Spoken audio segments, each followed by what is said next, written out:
She called me the nice man yesterday. She said it with a smile, the same smile she's had since she was 19 years old. And she told the nurse that nice man comes to see me every day. Isn't that something? My name's Harold Linden. I'm 84 years old. The woman who said that, the woman who called me the nice man, is my wife of 61 years, and her name is Margaret. And she doesn't know that anymore either. I want to tell you what it's like, because I don't think most people understand it. I didn't understand it myself until I was living inside it. People hear Alzheimer's and think forgetting, confusion, sadness. It is all of those things, but it is also something else, something that no one tells you about, which is that the person you love is still there. Not in the way they were before, but present, alive, looking at you with eyes that you have looked into 10,000 times.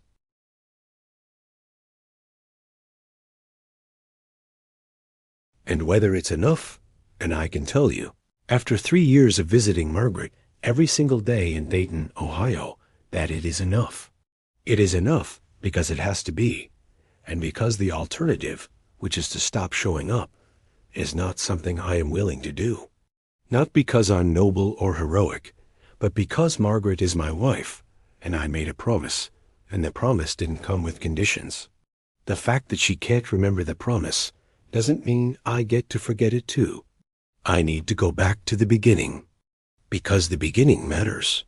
The beginning is where everything that came after was built, and if you don't understand the beginning, you won't understand why I drive 14 minutes every morning to a building on Wilmington Avenue and sit in a chair next to a woman who thinks I'm a stranger, and why I will keep doing that until one of us is gone. I grew up in Kettering, Ohio, which is a suburb of Dayton, and in the 1940s and 1950s, it was the kind of place where kids played outside until the streetlights came on. And nobody locked their doors, and the biggest excitement of the week was Friday night football at Fairmont High School.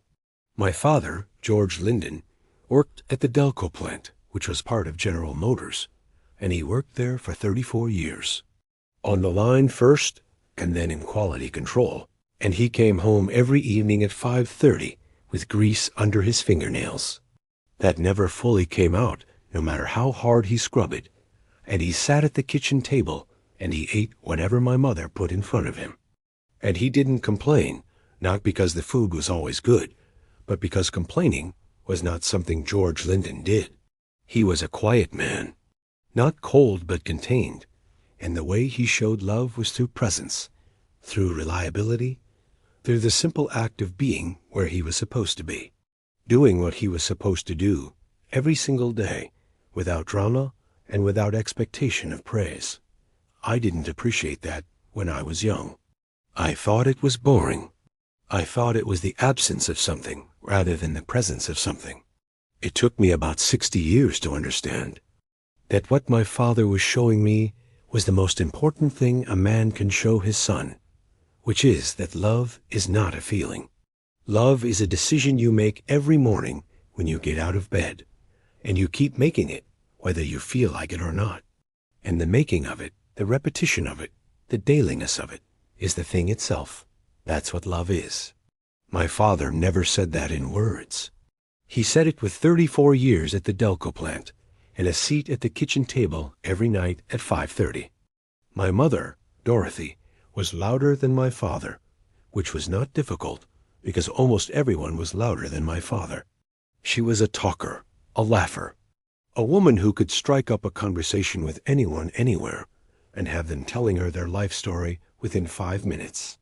She worked part-time at a dress shop on Far Hills Avenue, and she sang in the church choir at Our Lady of Mercy, and she made a pot roast on Sundays that I have never been able to replicate no matter how many times I've tried.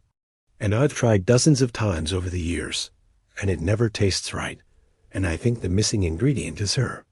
The fact that she was the one making it, standing at the stove in her blue apron with the radio on, and that the taste of that pot roast was inseparable from the experience of being in that kitchen with that woman, and that some things cannot be reproduced because they are not recipes. They are moments, and moments don't come back. I had one brother, Frank, who was 2 years older and who went to Vietnam in 1966 and came back in 1967 with a piece of shrapnel in his left leg and a look in his eyes that didn't go away for about 10 years. Frank didn't talk about what happened over there, not to me, not to our parents, not to anyone as far as I know.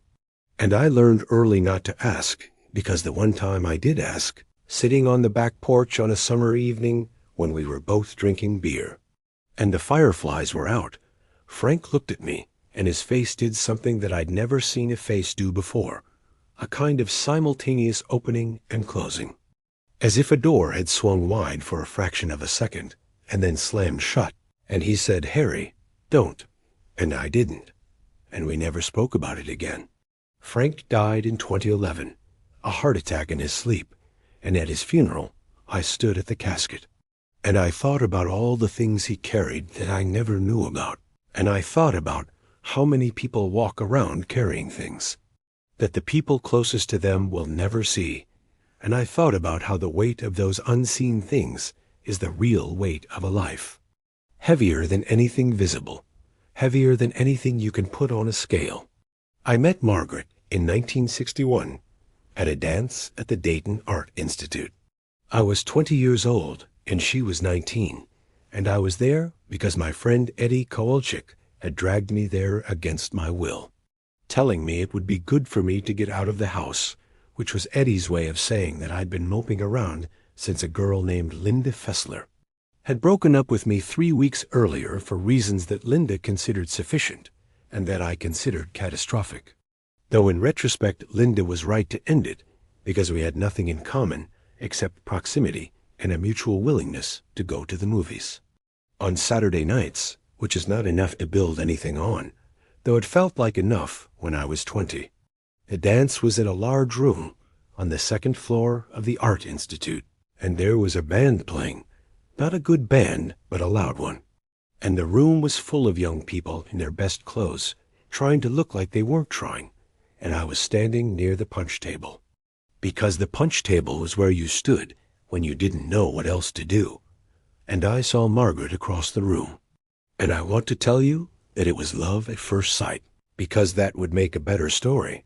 But the truth is that what I felt at first sight was not love but curiosity, because Margaret was doing something that no one else in the room was doing, which was looking at the paintings. The dance was happening in a room that had paintings on the walls, actual paintings from the museum's collection, and everyone was ignoring them, because they were there to dance and to meet people and to drink punch that may or may not have had something added to it by someone with a flask. And Margaret was standing in front of a painting, a landscape, something with trees and a river, and she was looking at it with the kind of attention that most people reserve for things that are about to explode. And I thought, who is this person who came to a dance to look at paintings? And I walked over to her, not because I had a plan or a line or any idea what I was going to say, but because I wanted to know what she was seeing.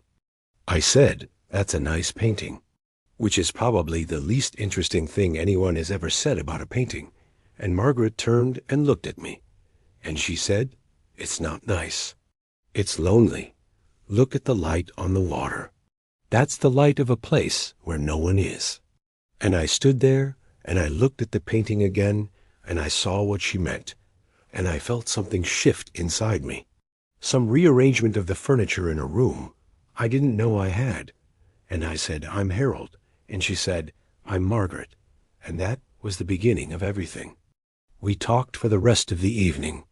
We didn't dance, not once, which Eddie pointed out to me later with considerable irritation, since the entire purpose of going to a dance was, in Eddie's view, to dance, and I had instead spent 3 hours talking to a girl, in front of a painting of a river, which Eddie considered a waste of a good band and a pressed shirt. But I didn't care about the band or the shirt, or Eddie's opinion, because talking to Margaret was like discovering a room in your own house that you didn't know existed. A room with windows that looked out onto something you'd never seen before, and I didn't want to leave that room, not that night, not ever. Margaret was studying to be a teacher.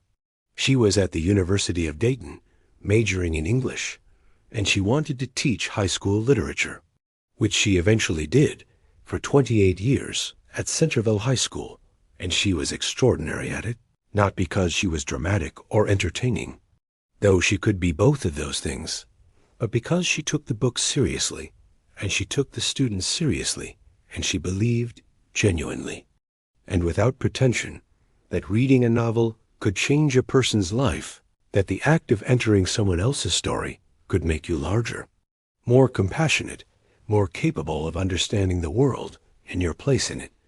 And she communicated that belief to her students not through speeches or lectures, but through the way she talked about the books, the way her voice changed when she read a passage she loved, the way she would stop in the middle of a sentence and say, "Do you see what he's doing here?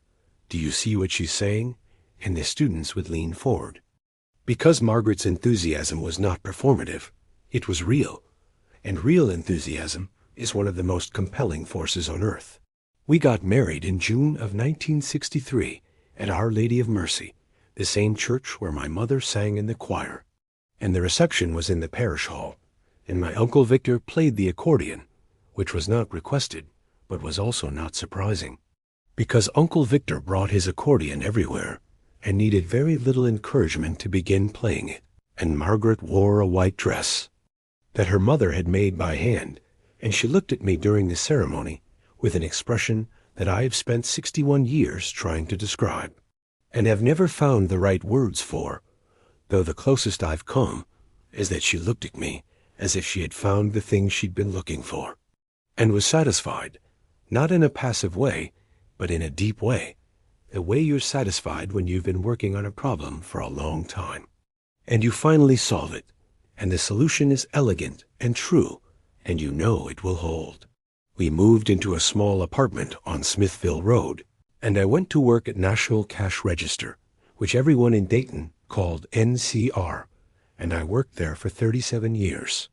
In the engineering department, not as an engineer, because I didn't have the degree for that, but as a technical draftsman, which meant I spent my days translating other people's ideas into precise drawings that could be used to build things, and I was good at it, good at the precision, good at the patience it required, good at the satisfaction of getting every line exactly right, and I think that skill, the ability to be precise and patient and to find satisfaction in getting things right, is something that has served me in every part of my life, including the part I'm living now, which requires more precision and more patience than anything I ever drew on a drafting table. Our first child, Robert, was born in 1965, and our daughter, Ellen, was born in 1968, and our second son, James, was born in 1971. The years between 1965 and about 1990 are, in my memory, a single continuous experience of motion, of activity, of relentless forward momentum, of a family with 3 children and 2 working parents, and a house that always needed something, a new roof, a repaired furnace, a bathroom that leaked. Margaret and I moved through those years, the way you move through a river with a strong current, not always gracefully, but always forward, always together. And the togetherness was the thing that mattered, the fact that when I turned around she was there, and when she turned around I was there. We didn't always agree, and we didn't always get along, and there were arguments, some of them serious, about money and about the children, and about the 1,000 small decisions that a marriage requires you to make together, even when you'd rather make them alone. But underneath the arguments and the disagreements and the occasional cold silences that could last a day or two, there was something solid, something that didn't move, something that I can only call foundation, and that foundation was built not out of passion or romance, though we had both of those things, but out of the daily repetition of choosing each other, of showing up, of being there, of doing the work that love requires. When the feeling of love is temporarily unavailable, which it sometimes is, in every marriage, no matter how good, Margaret was the better parent. I say that without shame, because it's simply true. She had an instinct for what the children needed that I lacked, an ability to read their moods and anticipate their struggles. and respond with exactly the right combination of firmness and tenderness. And I watched her do it, and I tried to learn from her. And I got better over time, but I never matched her. And I think the children knew that. And I think they loved us both, but they loved us differently. The way children always do. And that's fine. That's as it should be. Because a family is not a competition. It's an ecosystem. And every person in it plays a different role. And the roles don't have to be equal to be valuable. I want to tell you about a specific night, because this night matters to the story I'm telling you, and because I've thought about it every day for the last 3 years. It was 1978. The children were 13, 10, and 7. It was a Tuesday in February, and there was an ice storm. The kind that Dayton gets sometimes, where the rain freezes on contact in everything. The trees, the power lines, the roads, the cars, everything is coated in a layer of ice. That makes the world look like it's been dipped in glass. The power went out at about 8 in the evening, and the house got cold fast. And I built a fire in the fireplace, which I almost never did, because the fireplace smoked, and Margaret didn't like the smell. But that night she didn't complain about the smell, because the alternative was freezing. And we brought all the blankets and pillows downstairs. And we made a kind of camp in the living room, the 5 of us in front of the fire, and the children thought it was an adventure. The way children do when something disrupts the routine, and Margaret and I lay on the floor with the 3 of them between us. And the fire crackled, and the ice ticked against the windows, and the house was dark, except for the orange light of the flames. And Margaret reached across the children and found my hand and held it. And she didn't say anything, and I didn't say anything. And the children fell asleep one by one. Robert first, then James, then Ellen. And Margaret and I lay there in the dark holding hands across the bodies of our sleeping children. And I remember thinking, this is it. This is the thing. This is what all of it is for. The job and the mortgage and the leaking bathroom and the cracked driveway and the arguments about money. All of it is for this moment, for this room, for these people, for this hand in mine, and I want to remember this forever. I want to keep this. And I did keep it. I have kept it. It is the thing I hold on to now when I sit in a chair next to a woman who calls me the nice man. It is the thing that tells me who I am when the person who knew me best no longer knows me at all. The first signs came in 2018. Margaret was 76. She retired from teaching in 2009. And the years after retirement were good years. Active years. Years of book clubs and gardening and volunteering at the library. And taking the grandchildren to the zoo and the park and the ice cream shop on Dorothy Lane. And she was happy, genuinely happy. In the way that people are happy when they've earned their rest and they know how to enjoy it. But in 2018, things started to change. Small things at first. She'd forget a word in the middle of a sentence. Not an unusual word, but a common one. A word like refrigerator or Tuesday. And she'd stop and her face would get a look on it. A look of concentration mixed with something else. Something like alarm. As if she'd reached for something on a shelf and found the shelf empty. And she'd say, "What's the word? You know, the thing." And I'd supply the word and she'd say, "Yes, that," and we'd move on. And I told myself it was normal. It was aging. It was what happens when you're 76, because telling myself that was easier than considering the alternative. But the forgetting got worse.